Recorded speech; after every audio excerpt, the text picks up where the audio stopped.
really appreciated some of the feedback you've been giving. Lots of people messaging and commenting and telling us what you've appreciated, what you've learnt, questions you have. It's really great to hear from you, and would encourage you. You might not feel like leaving a public comment, but always available for a message and a chat. And if you want to go that step further, Tuesday nights at 7:30 p.m, discussing this exact topic, just in a half-hour Zoom call. So really be good to see you there, and certainly you'd be most welcome. It's an interesting question. Would I consider myself a leader? Sometimes I think leadership is about an attitude. It's not so much about the person themselves or how many followers they have. You know, here I am standing here. I don't look like much of a leader at the moment, but if I snap my fingers and just lift my shoulders back a bit, put on something slightly different, now I feel like a leader. Now I look like a leader. Is that what leadership is? Perhaps. Sometimes I think it's the way we go in. Are we going in to lead? Are we going in to observe? And it often, I think, really comes down to our attitude and our motivations. Is there something that we can see we can fix or help with? Is it something we're unsure about? Is it a time when we are looking to others to lead?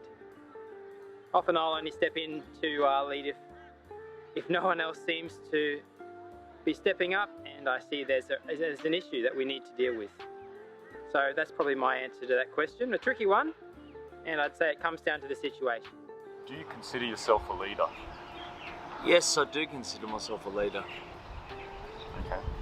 And So, in what respects would you consider yourself a leader, actually? Just because I can visualise different aspects of situations and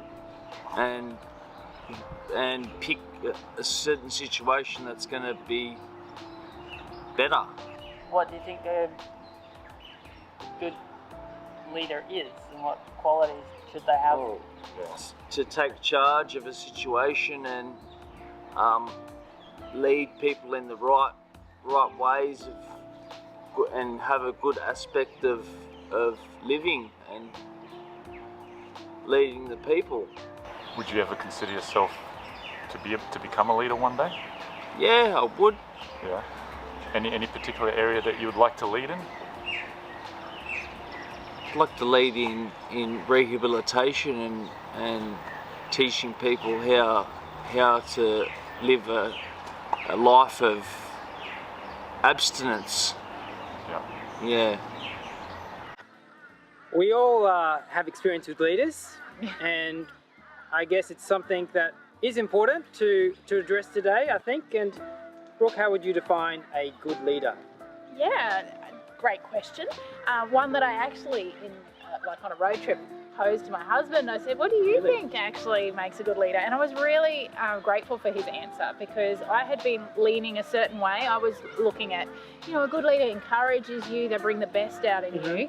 They kind of lead you to good places in your own abilities to do things. But he sort of said, I really appreciate a leader who's really honest and forthright and looking out for your good. They're actually really caring and genuine about the person that they're leading. And I thought together our two definitions really captured a really good perspective of they encourage to grow, but not for their own benefit, for the benefit of the person, because they're honestly interested in their good. So, Yeah, we did a poll during the week, and most people said that they didn't think of themselves as being a leader, which I think is interesting. Yeah. And I think it is about perception often, but I think all of us have the opportunity to lead in some area. Yeah. And leadership starts with ourselves. We've got to lead ourselves. Often I think about times when we feel like doing one thing, but we've got to lead ourselves into, no, this is what I should do. Yeah. Can't always follow our emotions. No. And I think of a guy that I run with sometimes, and towards the end of the run he's getting tired and he says, come on, just 3Ks to go or something like this. So he's leading himself not to stop. Yep. And I think that's often what, where we start. We've got to lead ourselves, and once we can lead ourselves well, it becomes a matter of where do I have influence? Where can I be a good example? Yeah. I think it's really interesting, actually, in some of my education studies, I realised that they were talking about the way that children actually start talking about rules when they start bossing you around and telling you what to do. Yeah. It's actually a part of them learning what's a good thing for them to do. And so they go through this kind of faltering stage of like telling others what to do, but it's actually a part of their growing. And yeah, it's an interesting part of leadership there, even from the littlest. Very true. Leadership's it's a tricky issue, but I see leaders coming under fire a lot these days. It's a tough position.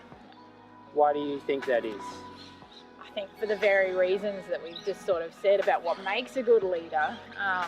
If we don't see ourselves as a little bit responsible for leadership of self, then we can rely too much on others. And if others have a little bit of a misconception of about what their good leadership entails, then we can very quickly head to places where we're led off course. And I think that's why, I guess we all kind of want to be led well so that we don't have to do as much self-leadership. True. But I think we do need to recognise that it's the combination of the two which actually helps.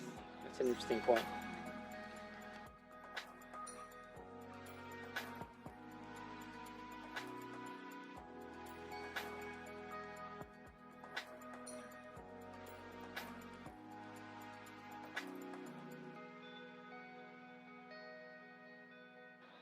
It is easy to criticise when we see leaders making mistakes, understandably, but to some extent I've been thinking we do choose those people that we're led by. I mean, in a small sense, we choose where we work, for example.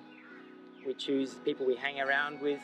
These are influences in our lives that we do get to choose. But we also need to recognise that leaders are people, they're human, and they will make mistakes. Yeah, and there are some that we may not actually choose to have as our leaders, and yet they are placed in leadership roles, and we then need to work out how that actually happens. Indirectly, though, you could say that society will, elect leaders, and to some extent, it is reflective. Yes, we will tolerate a leadership that we might not agree with. If we really disagreed as a collective people, I don't think a leader could stay in power without anybody agreeing and following. Yes, at least not long term. But yeah, there are always times when we won't agree with a leader, and we do have to, in a way, follow them for a certain time. Those situations are real. It's a tough one, Brooke, but have you ever been let down by a leader? Yeah, and it means that there's aftermath, and you have to work out stuff from that, and you have to decide how to move forward with that to have personal growth, and definitely not a sense of bitterness and a sense of healing from things sometimes, and you have to work out, well, what's the way forward. And yeah, that's good. Yeah, I guess we do need leaders, and I think for the simple fact is we can't focus on every single aspect of life and give it full attention. We need leaders where they're going to devote themselves to this aspect. Like I don't have a lot of time to think about environmental concerns and to research, but there's leaders in my life. They might not think of themselves as leaders, but they're people that do care about the environment a lot. I listen to them and respect their views, and I've changed, the way that I use my rubbish. I'll get rid of it, for example, because of what I would say is their leadership. So we need leaders in the areas of life, because we can't give our time to everything. Yeah, so I think that's something we can all look at, where we have influence, where we're passionate, and how we can direct people's focus to important issues. It's not that they don't care about, but they just don't have the time to give it their full attention.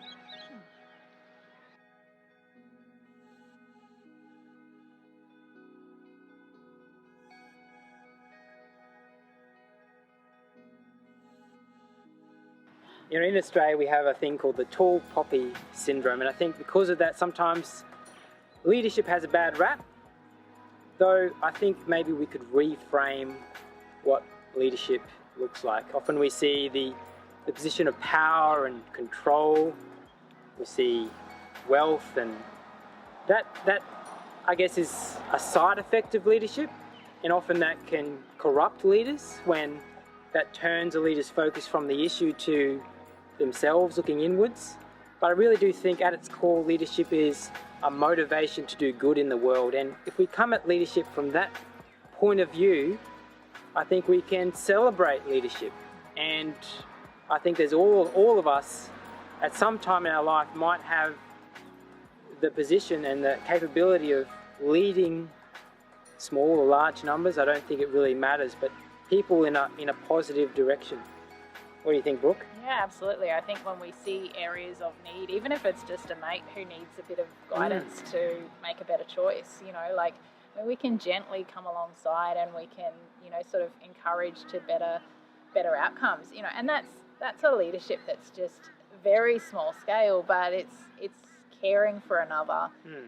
And then we can go on to other issues, like you were saying, the environment, like people who research and understand those sorts of things and then can share from what they know, they impact us and help us to make better decisions. And eventually, if we're serving into those places where we kind of get a little bit more energized as we look into them, or like energized or a bit more passionate and concerned about, then we can serve the community by giving of our time in that way and helping everyone.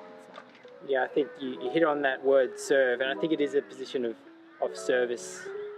We forget sometimes that leadership takes bravery and sacrifice, and if it is about the cause, the worthy cause, I think it's well worth it, and I would say our world needs more good leaders. So if you see a problem, maybe it's a key, it's an invitation to step up and raise awareness about that. But thank you for joining us.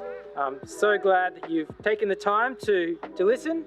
Leave us a comment, or as I said, join in with the discussion, the conversation Tuesday nights. Be great to hear your thoughts, and thank you those people that are tuning in that way and accessing this, and because we really do want to hear your opinions too. Thank you, Brooke. Thank you, Tom. And we'll see you next time.